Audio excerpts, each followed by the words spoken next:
हाँ तो भाई भावी थानेदारों, सेंटर जहां है उस जिले में पहुंच गए या नहीं पहुंचे? नहीं पहुंचे तो पहुंचना है, आज नहीं तो कल पहुंचना है। हाँ, किसी का कल है, किसी का परसों है। तो एग्जाम से पहले हम थोड़ी सी दो चर्चा कर ले, दो गुरु ज्ञान की बातें कर ले, थोड़ी सी सत्संग कर ले। आपने बहुत कुछ पढ़ लिया, अब पढ़ाई की कोई बात नहीं होगी। बहुत कुछ पढ़ा आपने, जो पढ़ा वो अच्छा पढ़ा है आपने जो पढ़ा। यानी आरपीएससी अब लेगी तो सिर्फ आपको ही लेगी, बाकी किसी को नहीं लेगी। बस यही थॉट के साथ एग्जाम से पूर्व कुछ चीजें का हमें डर सताता है। कुछ के तो ये होता है कि मेरे याद है को नहीं, कुछ के एक भय सताता है कि मेरा होगा कि नहीं होगा। तो इन दो चार बिंदुओं पर, और पेपर कैसा आएगा, किस तरीके से पुटअप करना है, कितने परसेंट पुटअप, इसकी दो चार बातें बस कर ही लेते हैं। अब पढ़ना नहीं है, नया कुछ नहीं पढ़ना। पहली बात तो कुछ भी नहीं पढ़ना है। एग्जाम से पहले भी उस सेंटर के आगे बैठे हुए लग रहे, कुछ नहीं बंटना है उसका। आपकी पहले की तैयारी, वो भी कोई अब की नहीं, इन 8, 10, 15 दिन में जो आपने क्लासें लिए भर भर के 10-10 घंटे, उनका कोई लेना देना नहीं है। आपके काम आएगा बहुत बैक का, यानी पीछे की 6 महीने की, 12 महीने की वही तैयारी काम आएगी। हो सकता है आप एग्जाम हॉल के आगे बैठे और उस समय का पढ़ा हुआ 1% आ गया, लेकिन आपने दिमाग पे इतना लोड डाला है कि पहले के 3 भूल भी सकते हो। इसलिए अब एकदम फ्रेश रहना है, कुछ नहीं करना, बस एक ये वीडियो देखना है। इसके अलावा आपको जो सॉन्ग अच्छा लगता है, एक मुलाकात जरूरी है, या जो भी सॉन्ग अच्छा लगता है वो सॉन्ग सुनना है। फिल्म अच्छी लगती है तो फिल्म देखना है। कुछ नहीं करना, अपने माइंड को फ्रेश रखना, क्योंकि ये जो युद्ध है ये बाहुबल का युद्ध नहीं है, ये मनोबल का युद्ध है, आपके दिमाग की लड़ाई है। इसलिए दिमाग को इतना फ्रेश रखो कि एग्जाम हॉल के समय पूरा काम में ले सको। क्योंकि जैसे क्या होता है कि मान लो शारीरिक लड़ाई हो तो फिर ये होता है कि 2 दिन पहले रेस्ट करो फिर कूदो। मान लो आपकी दौड़ है तो 2 दिन पहले रेस्ट करो ताकि उस दिन दौड़ अच्छे से कर सको। वैसे ही माइंड को काम में लेना है अब, तो 1 दिन पहले माइंड को रेस्ट दे दो कि भाई तू अब आज रेस्ट कर, आज तेरे को कोई लोड नहीं देने, कुछ नहीं पड़ी। पहली बात तो एक भय, सबको एक डर लगता है कि पेपर कैसा आएगा, सिलेक्शन होगा कि नहीं होगा। भय एक मूल संवेग है, जैसे गुस्सा एक मूल संवेग है, प्रेम एक मूल संवेग है, भूख एक मूल संवेग है, वैसे ही भय एक मूल संवेग है। जब भय आता है तो किसी चीज से भागने का मन करता है, लेकिन भाग तो सकते नहीं, एग्जाम तो देनी पड़ेगी। भय तब तक ही भय लगता है जब तक भय का सामना न हो। वो काट के योद्धा होते हैं जिन्हें भय नहीं लगता। कर्ण कहता है महाभारती, वो काट के योद्धा है जिन्हें डर सिर्फ उसी को लग रहा है जिसने तैयारी की, नहीं कि उसको तो कोई डर ही नहीं है, उसको तो कोई टेंशन नहीं है। भाई साहब आराम कुंभकर्ण की नींद सोती है, दे गया होगा तो पेपर दे गया होगा, नहीं दे गया हो तो नहीं भी दे गया होगा। भय कब तक लगेगा? जब हम किसी चीज का सामना नहीं कर लेते। जैसे मान लो कि आपको कहीं मीटिंग में बुलाया गया है, वहां आपको भाषण देना है। जब तक भाषण नहीं दोगे, आप उससे जगह पे नहीं पहुंचोगे, माइक तक नहीं पहुंचोगे, तब तक आप में भय रहता है। फिर जैसे ही आप माइक पकड़ते हो, थोड़े समय के लिए भय रहता है, धीरे धीरे भय निकल जाता है और आप परवाह से बोलना शुरू कर देते हो। क्यों? क्योंकि भय की विशेषता है कि भय से जैसे ही टकराव होगा आपका भय समाप्त हो जाएगा। तो वैसे ही जब तक आप एग्जाम हॉल में नहीं बैठोगे तब तक ये भय रहेगा। जैसे एग्जाम हॉल में बैठे, पेपर आपके हाथ में आया, उस समय थोड़ी सी धड़कन ऊपर नीचे बीपी हो सकती है, उसके बस वो 5 मिनट थोड़े से ढंग से बिताना, आराम से रिलैक्स होके, कुछ नहीं करना है, पेपर में क्या आया नहीं देखना है, अपने रोल नंबर भरने हैं, ये भरने वो अपने, बस। और उसके बाद में आपको किसी प्रकार का कोई भय नहीं होगा। तो भय वाली बात तो निकाल दो। भय मैं अब कुछ भी बोल देना, आपका भय नहीं जाएगा। जब तक आपके हाथ में पेपर नहीं आएगा तब तक आपका भय नहीं निकलेगा। दूसरी बात, एक बात बड़ी आती है कि यहाँ लगा गुरुजी की याद ही कोई, बिल्कुल लगेगा ऐसा, क्योंकि अब सारा कचरा एक साथ रखना है। भी शुरुआत में तो एक एक चीज बताई कि आज मेवाड़ पढ़ा है, मारवाड़ पढ़ा है, आज भौतिक प्रदेश पढ़ा है, आज एक नदी पढ़ी, लेकिन एग्जाम के समय तो वो पूरी खिचड़ी एक जगह, यानी कमरे में सारी चीज पड़ी है और अब निकालनी है। और एग्जामिनर कौन कौन सी चीज निकालेगा? तो सारा कचरा जब एक जगह हो जाता है तो ऐसा लगता है कि मुझे याद नहीं। बाकी क्या याद नहीं है? क्या समाज के 6 भेद याद नहीं आपको? क्या संधि के 3 नाम आपको याद नहीं है? बंगाल की खाड़ी की जाने वाली नदियां याद नहीं है? राजस्थान का क्षेत्रफल क्या आपको याद नहीं? सब याद है, सब याद आ जाएगा, टेंशन लेने की जरूरत नहीं है। तो जब सारा कचरा एक जगह होता है तो ऐसी फीलिंग आती है, तो चिंता करने की जरूरत नहीं। आपने जो पढ़ा है ना, और जो रियल में याद है, वो एग्जाम के समय आराम से आपको याद आ जाएगी, कोई चिंता करने की जरूरत नहीं है।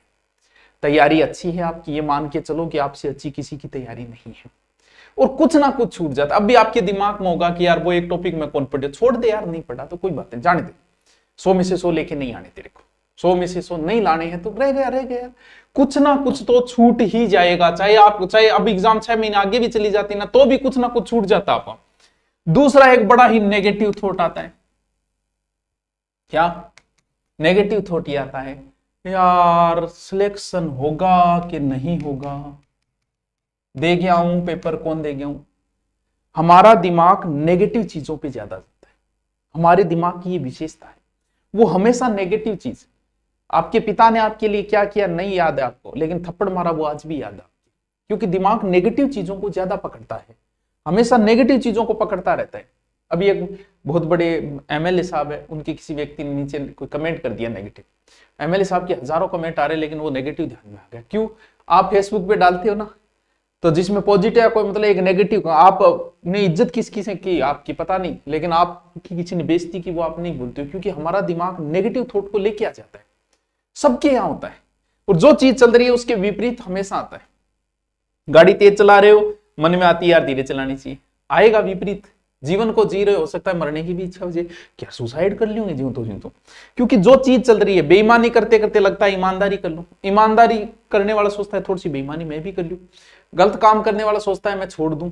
तो ये जो विपरीत जो बातें हैं वो दिमाग में आती है, कुछ समय के लिए आती है, आपको पढ़ते पढ़ते कुछ समय के लिए आएगा यार मेरा होगा कि नहीं होगा, आना चाहिए ये चीज, ये थॉट हर व्यक्ति के आएगा और फिर वापस उसी ट्रैक पे आ जाता है वो। तो ऐसा होता है, सबके साथ होता है ऐसे नेगेटिव थॉट। अब बात करते हैं हम पेपर की, कि सर कितना करना चाहिए, क्या पेपर इजी आएगा कि टफ आएगा। पहली बात तो ये, पहले किसी को पता नहीं होता, बिना मतलब बकवास करने से कोई लेना देना नहीं, किसी को नहीं पता पेपर कैसा आएगा। ऐसा ही लेवल का पेपर है, 2 स्टार पेपर है, एडिशनल एसवी बन के आप रिटायरमेंट होगी, और 7.5 लाख है, 7,70,000 में से 1,050, इसका मतलब निकालने तो डंके भाई, ढंगे आदमी ही लेने उन्हें। तो आप खुद सोचो कि जब 7 लाख में से 1,000 लोग निकालने हैं तो भैया कैसे निकाले जाएंगे वो, आप खुद सोच लो। उन्हें अच्छे पढ़ने वाले चाहिए थे, जिन्होंने ईमानदारी से मेहनत की वो लोग चाहिए थे, जिन्होंने किताबों को छाना है, जिन्होंने अपने सुख चैन को छोड़ के सिर्फ तपस्या की, उन्हें वही लोग चाहिए। तो ऐसे तो नहीं हो सकता कि ओ गुरुजी मैं गैलरी 10 दिन की सगड़ी मैराथन देख ली, सारा मास्टर आएंगे ना मुना, यहाँ 10-10 दिन अगर सिलेक्शन हो तो, नहीं तो फिर बेरोजगार रहते हो तन के लगे 2 स्टार की ही लगे। एडिशनल एससी बन के रिटायरमेंट आता है, एसएचओ थाना या तहसील का राजा होता है। तो ये तो है कि पेपर तो चाहे इजी आया तो भी इतने में से इतना छापना मेरिट ऊंची रहेगी, टफ आया तो भी क्या फर्क पड़ा, लगेंगे तो 1,050 ही, और इतने में से छंटके लगेंगे तो कंपटीशन को इजी नहीं कहा जा सकता। सारे आरएसएसआई में जाते हैं, सारे आरएसएसआई की तैयारी करते हैं, क्योंकि उसके बराबर के लेवल की नौकरी है।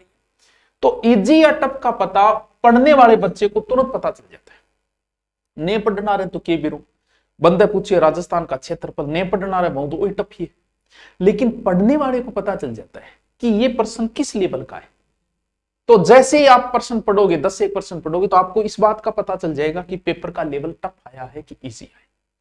और दूसरी बात, कौन से प्रश्न करें कौन से नहीं करें। मान लेते हैं एक बात कि आपके 100 क्वेश्चन है, अगर आप एवरेज पढ़ने वाले बच्चे हो, ध्यान से सुना, एवरेज पढ़ने वाले बच्चे हो तो 50 क्वेश्चन आपको आते हैं, और इन 50 प्रश्नों से बच्चों को भी सिलेक्शन नहीं होता है। अगर आप ये सोचते हो कि मन में जितना आवे मैं बह करके आऊंगा, तो भूल जाना सिलेक्शन। अगर आप कोई विशेष कैटेगरी में नहीं, आप एक्स आर्मी नहीं हो या विडो नहीं हो, भाई इनमें हो सकता है कि आप जितने करके हो सकता है उतने से आपका सिलेक्शन हो जाए, बाकी उम्मीद मत कर लेना। क्यों?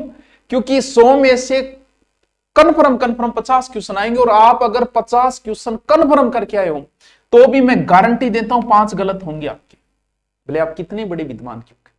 कन्फर्म वो क्वेश्चन होते हैं कि जब क्वेश्चन पढ़ते ही बिना ऑप्शन देखे दिमाग में उतर आए, वो कन्फर्म क्वेश्चन होते हैं। तो वो तो 100 में से 50 होंगे, टफ क्वेश्चन है तो 40 हो जाएंगे। लेकिन जब आप कन्फर्म अगर आपको थोड़ा बहुत अनुभव है एग्जाम देने का, तो आपने कन्फर्म किए, उनमें से भी इतने गलत होंगे।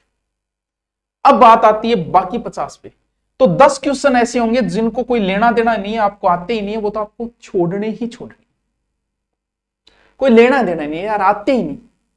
30 क्वेश्चन ऐसे हैं जिनमें आप 2 ऑप्शन पे आ गए, और लगभग ये मान के चलो 15 से 20 क्वेश्चन, यानी 10 से क्वेश्चन और मान लेते हैं, ठीक है, 10-15 ये मान लो, 10-15 क्वेश्चन, ये 10-15 मान लो, एवरेज में बता, ऐसे क्वेश्चन होंगे जिनमें आप 3 स्टार पे आ जाएंगे।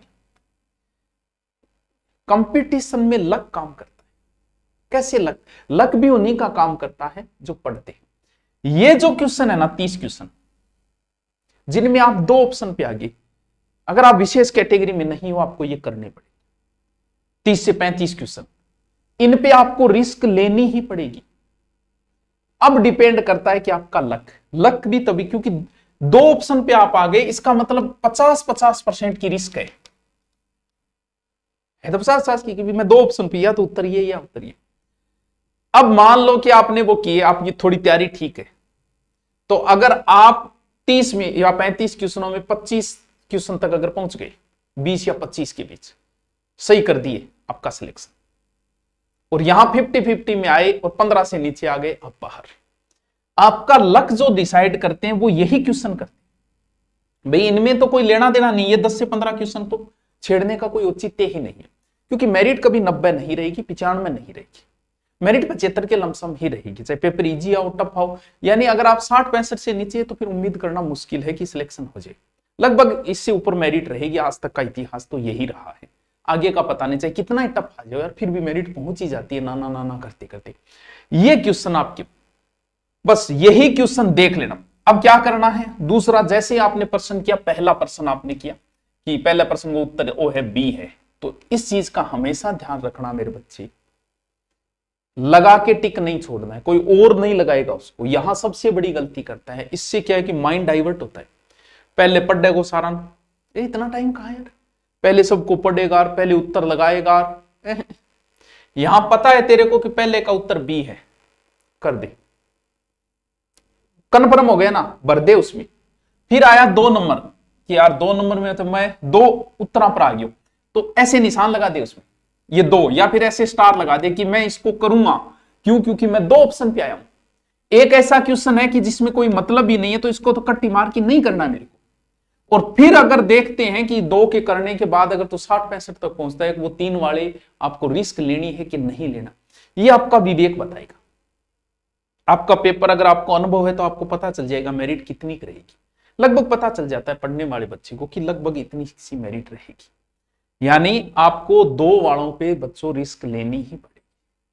अगर उसमें आपके प्लस हो गई तो आप अंदर, और उसमें अगर 2 में माइनस आ गए। कई बार क्या होता है कि ज्यादा बार हम प्रश्न पढ़ते हैं ना, जैसे आपका कोई क्वेश्चन आया, आपने उसे पढ़ा और आपके 1 2 3 4 ऑप्शन लगे, आपने पहली बार इसको पढ़ा कि यार उत्तर वो होना चाहिए, आपने दिमाग में उसमें बिठाया उत्तर ये होना चाहिए कि शिवाजी का जन्म कब हुआ, मान लो उसमें गलती से आपके दिमाग में आ गया कि 1627 1650 होना चाहिए, चलो छोड़ो, एक बार कन्फर्म को नहीं छोड़ दी, दोबारा पढ़ के आया शिवाजी का जन्म कब हुआ 1650, चल छोड़ यार कन्फर्म को नहीं। जब तू तीसरा होगो नहीं, तू कहो यार शिवाजी का जन्म 1650 में, मैं गठी पढ़ दियो, मेरे याद को नहीं, तू अपने दिमाग को पहले 2 बार कह चुका है ये बात, और तेरे दिमाग ने उस चीज को एक्सेप्ट कर लिया, तूने इसे इतना गलत पढ़ा 2 बार, तेरे दिमाग बोल गया वही उत्तर है। इसलिए तीसरे राउंड में भाई जी गलत करो ही करूंगा। पहला राउंड दिमाग में प्रश्न पढ़ते ही उत्तर आ गए, इसका मतलब कन्फर्म है, कर दे। प्रश्न पढ़ने ते ही उत्तर आ जाए, उत्तर न देखते में, वो तो तेरा एकदम सही है। 2 ऑप्शन वालों पे तेरे को रिस्क उठानी पड़ेगी। फिर अगर कम रह रहे तो 3 वालों में उठानी पड़ेगी, वरना फिर 2 वालों में रिस्क उठा के अगर तू प्लस में आ गया भाई, तो थानेदार जी थे, थानेदार जी बन चुके। आराम से जाना है, माइंड को फ्रेश रखते जाना है। आरपीएससी लेगी तो आपको ही लेगी, वरना किसी को नहीं लेगी। ऐसी भावना के साथ उतरना है। सबसे पहले घबराना नहीं है, आराम से आशीर्वाद लेके जाओ। गुरुजनों का आशीर्वाद हमेशा आपके साथ है। माता पिता का लो, अपने कुल देवी का लो, कुल देवता का लो। आराम से कॉन्फिडेंट, किताबों को छोड़ देना प्लीज 1 दिन के लिए, क्योंकि ये आपका अब किताब अगर माइंड को, और आराम से जाओ, पहले दिन जाके रुको, आराम से माइंड को एकदम फ्रेश रखो, अच्छी बातें करो, पॉजिटिव बातें करो, ऊंधी बातें करो, डायलॉग देखो, क्योंकि माइंड को फ्रेश रखना जरूरी। अब किताबों में मत पड़े रहना। तो आपको ऐसा ही के लिए बहुत बहुत शुभकामनाएं। उसके बाद जब एग्जाम होगी आगे अगर आप पुलिस की तैयारी करना चाहो तो हम जयपुर में भी मैच चला रहे हैं, वहां आप आ सकते हो। सीईटी और पुलिस के लिए एक पूरा साल का वो मैच है। और तारानगर में आना चाहो यहाँ आ जाओ, ऑनलाइन तो आपके लिए द्वार खुले ही हैं। तो आपको बहुत बहुत शुभकामनाएं। मैंने अपनी तरफ से पूरी कोशिश की, मैंने हिंदी 3-3 बार कराई आपको यूट्यूब पे, सारे सब्जेक्ट कराए, लास्ट में इकोनॉमिक्स भी कराई। मैं कोई शिकायत मत रखना आप मेरे से, ठीक है। तो थानेदार बनो, 2 स्टार लगा के आओ, और ट्रेनिंग में थान भाषण देने फिर मैं और आऊंगा थे बुलाओगा तो, ठीक है। Okay, thank you, best of luck, ठीक है।